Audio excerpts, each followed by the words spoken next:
Bom dia, seja bem-vindo ao InfoMoney TV Morning Call, sua primeira informação do dia. Meu nome é Rafael Figueiredo, eu sou analista Clear Corretora e estou aqui para comentar o panorama dos mercados para a sessão de hoje, 16º dia de fevereiro de 2016. Vamos começar falando pelos mercados internacionais, inicialmente pela Ásia e Oceania, que tiveram mais uma onda de bom otimismo por lá.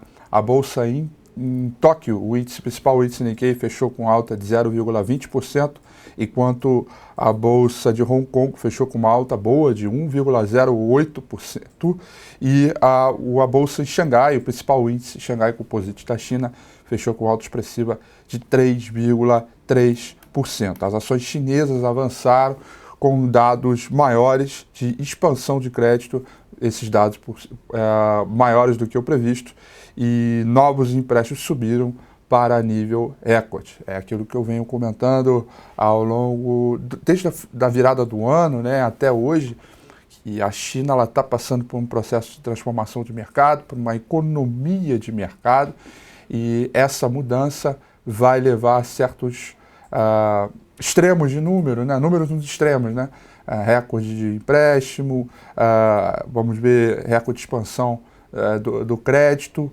Esse tipo de movimento a gente vai ver cada vez mais forte, e isso daqui a pouco não vai ser uma novidade, pelo contrário, quando isso sair, terá impacto positivo nos mercados, e é exatamente o que está acontecendo agora. A bolsa subiu bem lá, 0,33, então esses dados acabam sendo importantes pelo lado chinês. Pelo lado da Europa, também clima de otimismo, diminuiu um pouquinho agora. Algumas praças foram para o terreno negativo, mas a maioria, na sua abertura, estavam no terreno positivo. O principal índice de Londres, o FTSE, está operando em alta agora de 0,16%, Paris operando em queda de 0,11%, e o principal índice na Alemanha operando em queda de 0,68%. Esses dados também vão sendo bem acompanhados por conta do futuro americano, que nesse momento sobe legal também, sobe bem para o horário, é uma alta expressiva, 1,17%, e o petróleo acima dos $30, na verdade chegou até, do tipo Brent, chegou até a piscar acima dos $35 o barril, né? Nesse momento o WTI operando em alta de 1,19, o do tipo Brent negociado em Londres operando em alta de 1,92, e eu tenho dito, inclusive disse no domingo com a Rafi aqui no programa da InfoMoney,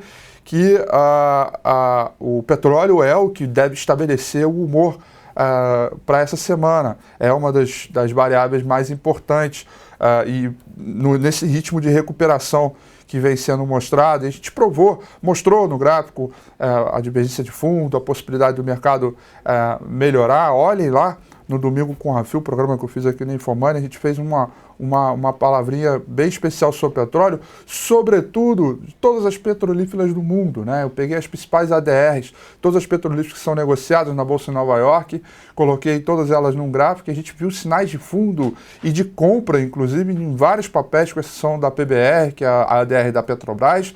Portanto, o mercado está esperando uma recuperação nas petrolíferas, como consequência da recuperação também do mercado de petróleo, tá ok? No barril de petróleo. O petróleo do tipo Brent chegou a piscar dos $35, como eu falei, com essas especulações de que conversas entre ministros sauditas e russos podem levar finalmente o corte da produção. Coisa antecipada por nós ontem no domingo com o Rafi, que hoje está sendo, digamos assim, ganhando um pouquinho mais de fogo nessa ideia. O cobre vai subindo com os outros metais, com os dados de crédito da China, acaba também impulsionando o cobre. Dólar americano tem comportamento misto, cai ante o dólar australiano, peso mexicano, sobe contra o rand e moedas emergentes asiáticos. Ou seja, o dólar ainda vai passando por um processo de ajuste.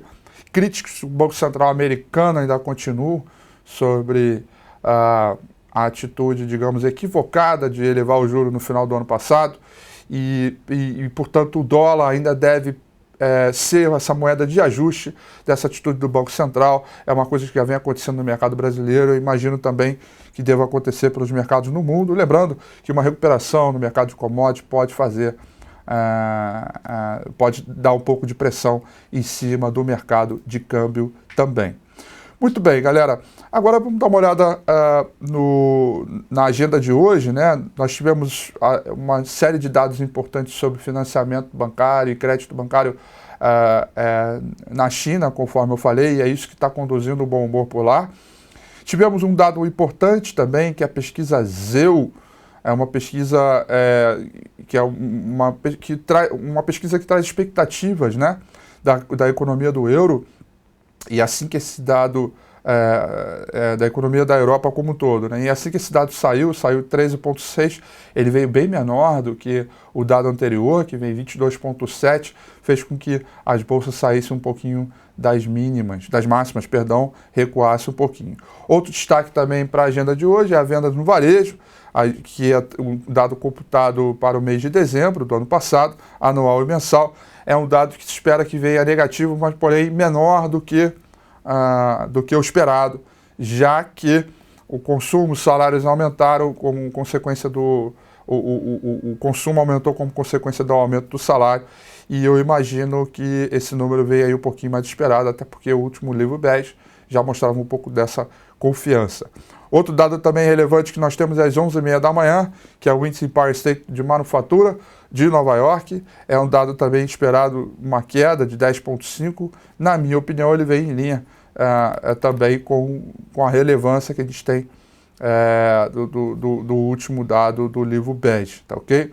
Temos o NAHB, que é um índice de mercado habitacional, um índice importante para começar a antecipar outros dados de habitação que vão sair ao longo desta semana. Esse dado sai 13h.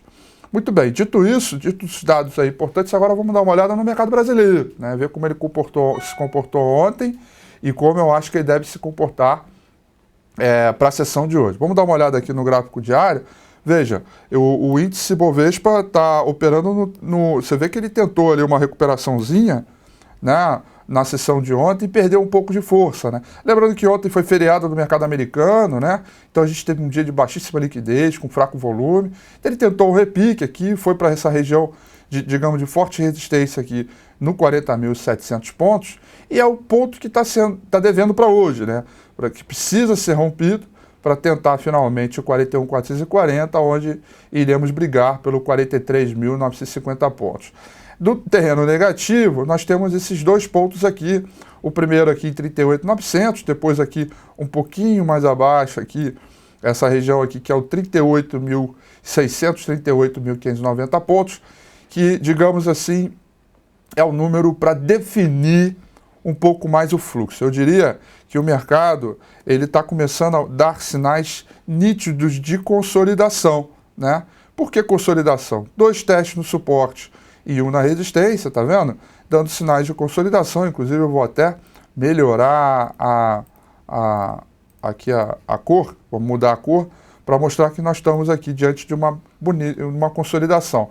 O viés macro ainda é baixista, a continuidade do repique ainda permanece, caso haja um rompimento dessa resistência aqui. Do contrário, a perda deste ponto aqui pode trazer para a gente continuidade desse movimento macro.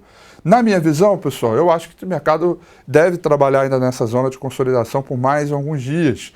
Entretanto, se o mercado de petróleo ganhar força e esse ajuste das petrolíferas em função do mercado americano ontem está feriado, ajustar positivamente e depois da abertura do mercado em Nova York, a gente tiver um certo impulso e acompanhar os ventos por lá, eu imagino que essa resistência vai ser rompida e a gente deve trabalhar no terreno um pouco melhor, mais positivo, procurando ali o 42.700, 43.000 pontos como zona de repique. Vale lembrar, como eu lembrei no domingo com o Rafi de domingo passado, não é reversão, tá? É repique. E esse repique ainda continua porque ainda estamos com um gráfico semanal em tendência de baixa bem nítido. Porém, abre espaço para um repique e é o que eu imagino que deva acontecer ainda no curto prazo, embora o mercado tenha dado sinais de consolidação. Qual vai ser a nossa atitude contra esse cenário? Vamos operar com menos lotes, com risco-retorno bastante favorável, porque a gente está operando repique, e com controle de risco apurado, porque como a gente não está com a tendência a nosso favor, as compras efetuadas na função do repique terão que ser com stops bem pequenininhos, buscando objetivos rápidos e também pequenos. É essa atitude que a gente tem que mostrar e que eu aproveito para ensinar para vocês num ambiente desse de repique, ou seja, meio consolidação, podendo ter um pouquinho mais de repique engajado por conta do mercado internacional, que aparentemente que mostra aí um certo bom humor em função da recuperação do mercado de commodities. Seriam essas minhas palavras para hoje, espero ter contribuído para o seu início de dia. Aguardo vocês amanhã aqui às 8h35 da manhã para mais um Morning Call, sua primeira informação do dia. Desejo a vocês excelente negócio, tudo de bom nessa terça-feira e até amanhã. Até logo, tchau!